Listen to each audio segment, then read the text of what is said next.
DoD support to Customs and Border Protection, so DISCA mission, right? Defense support to civil authorities, right? So that's what we were supporting. I'm sure you've seen it on the news, the concerns at the southwest border, and there's a lot of information flowing around. And we too were watching the news, and we understood that we're a base on the southwest border, near the southwest border.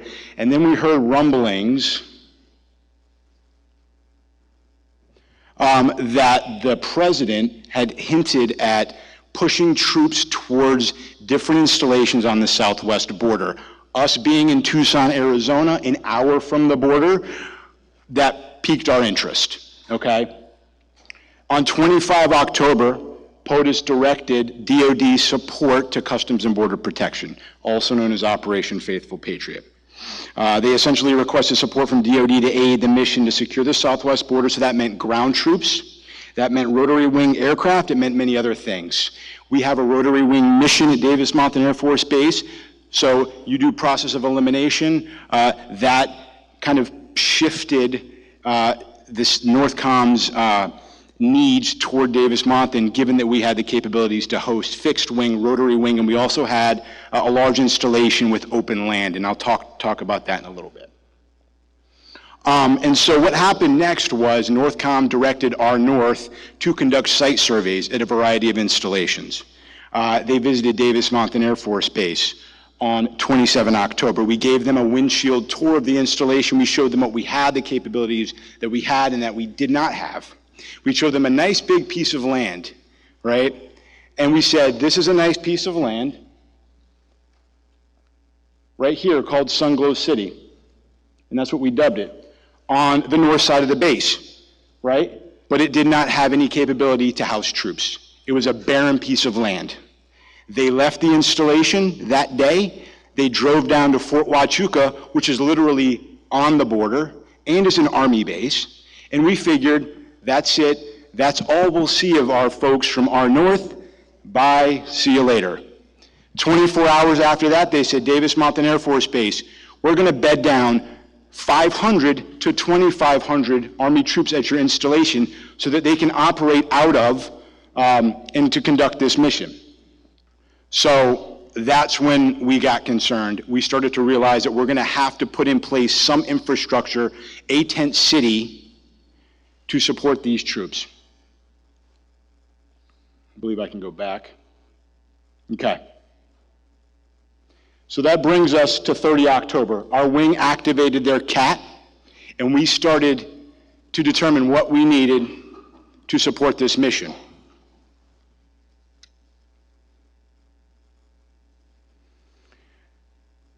The main body, so the Advon team began to flow on 31 October, and then the main body on 2 November.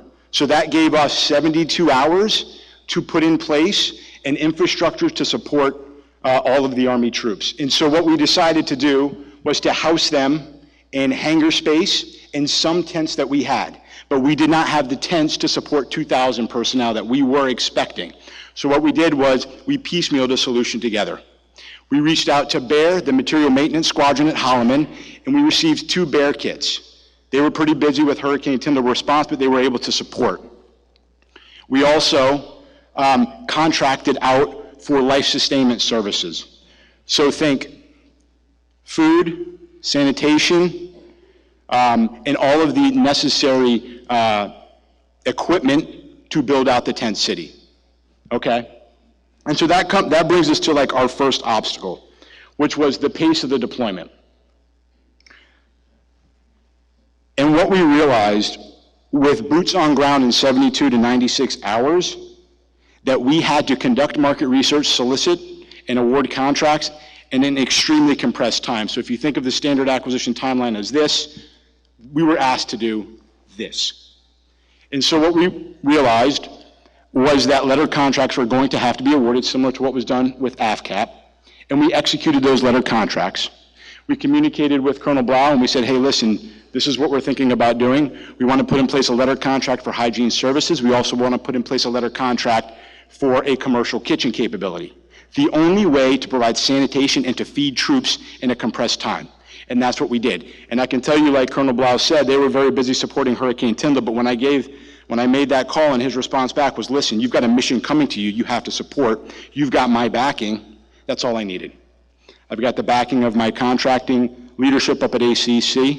We've got the financial backing from the wing commander who made a call to COMAC, the commander of ACC, to say, listen, go support, spend, we'll reimburse you after the fact. We ESP coded all of our funds. So the pace of the mission was intense, but letter contracts were the solution. And as the FAR and DFAR states, we definitized those contracts shortly thereafter, about 30 days, because we were spending money pretty quickly against these two large IDIQs. So we definitized them before we got to that 40% mark of outlays, as required. And it's the testament to the team that I have at Davis-Monthan, guys who were contracting ninjas, who understood the FAR, who brought all of these different regulations together, what was required to execute a letter contract, how we had to go through the definitization process. Just so you know, we hadn't executed a letter contract at Davis-Monthan Air Force Base ever, but we had experts who knew how to do FAR research, who brought all of those pieces of the puzzle together to paint a picture to how to execute a letter contract to support this specific mission. The other obstacle that we overcame was the fact, like I said in the beginning, was that the operation was extremely nebulous. It was unknown. A lot of information was unknown.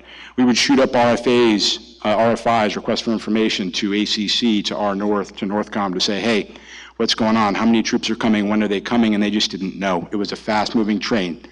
So when we went through the definitization process, we realized we're going to have to definitize highly flexible contracting and pricing arrangements in the form of IDIQ contracts that I know we're all familiar with. And so that's what we did. We negotiated pricing arrangements for hygiene services based on 4 tranches of troop sizes: 0 to 500, 500 to 1,000, 1,000 to 1,500, and 1,500 and up. And then we executed task orders against those pre-priced CLINs. And that provided us the flexibility to move as the mission moved. We followed the mission with contract support. For our commercial kitchen contract, we negotiated a pricing arrangement with a vendor that we would only pay for meals served.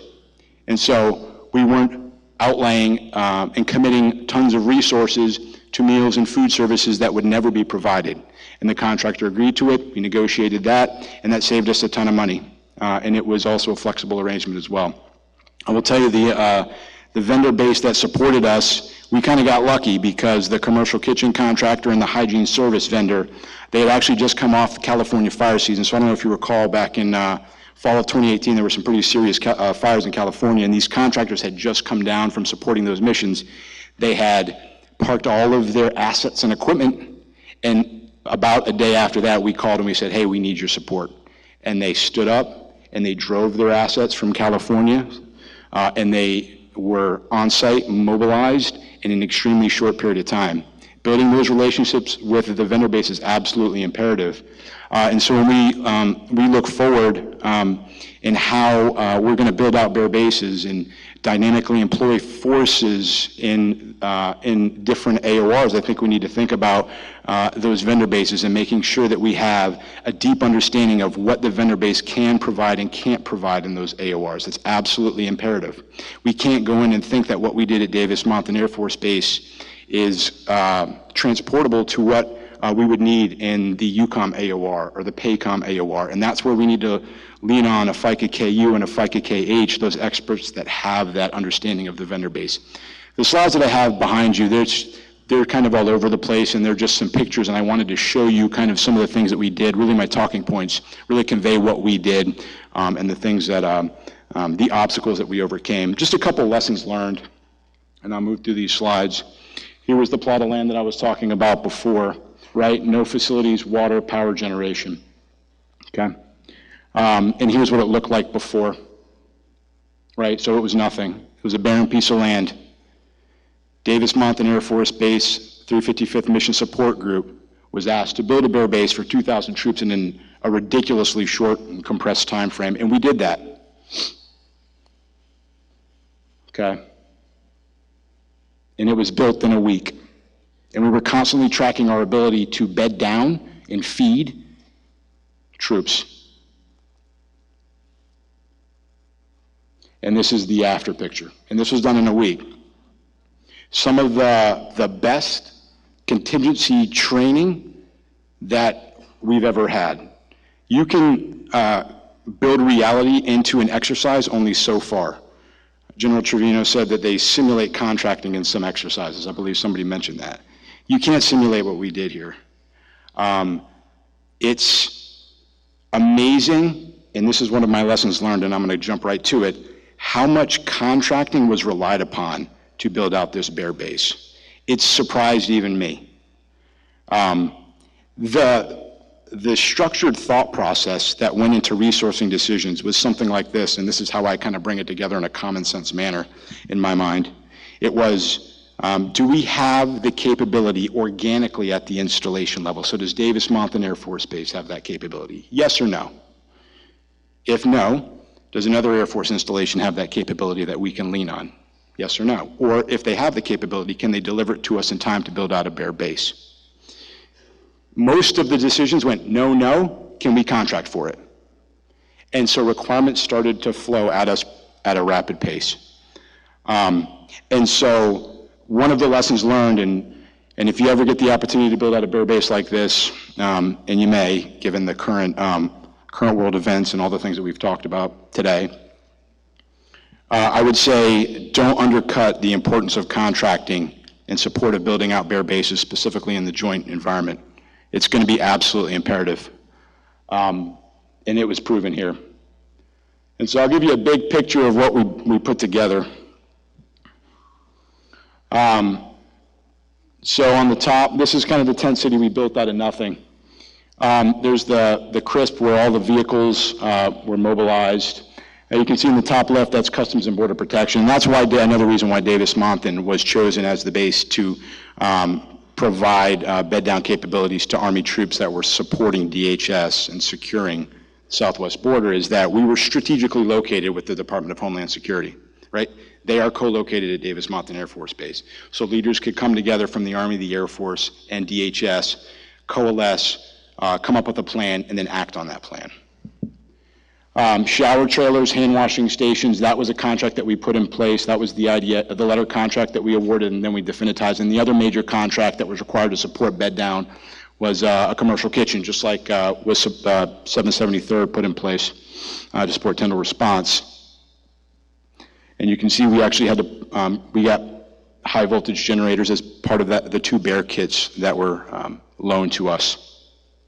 There was also a spec kitchen that was put in place for lunch. So our meals, we served breakfast and dinner through the contract, and the spec kitchen picked up lunch.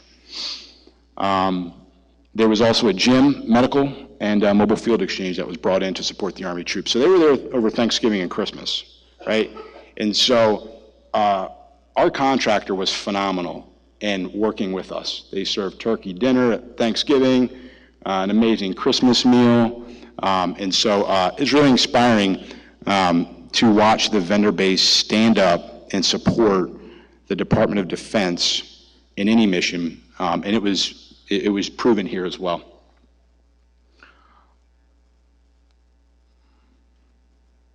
And this is just a location of Tucson, and the mission was basically that they would operate out of Tucson as the operational node, and that they would move out to the ports of entry to support DHS at these various ports of entry that are many on the Arizona-Mexico border. Some requirements: heavy equipment rental, sand, gravel. Here's our mobile kitchen that was put in place, mobilized in 48 hours, and then operational in about 72 hours. Hygiene services to include a full-service laundry. Again, awarded in 24 hours, mobilized 48, in place and providing support in 72 hours. Shower trailers. And so just to close with a couple other lessons learned, the podcast. I think you made the comment about staying in your lane. The number one thing that I learned about supporting this mission was don't stay in your lane, because timelines are compressed so fast that contracting airmen become requirement generators. It's amazing, we actually had more information and more insight and more information to provide the requirement owners in what we could do to build out a bear base than they even knew themselves. And so don't stay in your lane, move outside your lane, Because you will always be told, get back in your contracting lane. And I've learned this through 2.5 years of commanding this squadron. Everyone wants to tell you to get in your contracting lane. Get outside of your lane. Become a value-added member of the support group and the wing. The other thing is, and this sounds cliche, set priorities as the commander and don't micromanage. So I call this the that's the hill, take it analogy, right? I'm a contracting airman, and when we ask the question, how many years experience do you have? I've got 15. My squadron has almost 200 years of contracting experience. Why do I have to be the answer guy? Why do I have to be the one that comes up with the solutions? When I've got a team that has been at Davis-Monthan Air Force Base, some who have worked there for 30 plus years, know the marketplace, know the installation inside and out, what's on the base, what's not on the base, right? So I set priorities, 1, 2, and 3. I did not micromanage. I said, go get it done. And the team got it done, and it was very impressive. And so that was another lesson learned. That's the hill. The team goes and takes the hill. They set up flexible and adaptable contracting solutions. And like I said before, the experience that we learned supporting this mission was immense. The tent city's still there. The Army troops supported DHS. They, they put concertina wire at different points of the border. They did the mission that they were asked, and then the Army troops have departed. Freudian slip.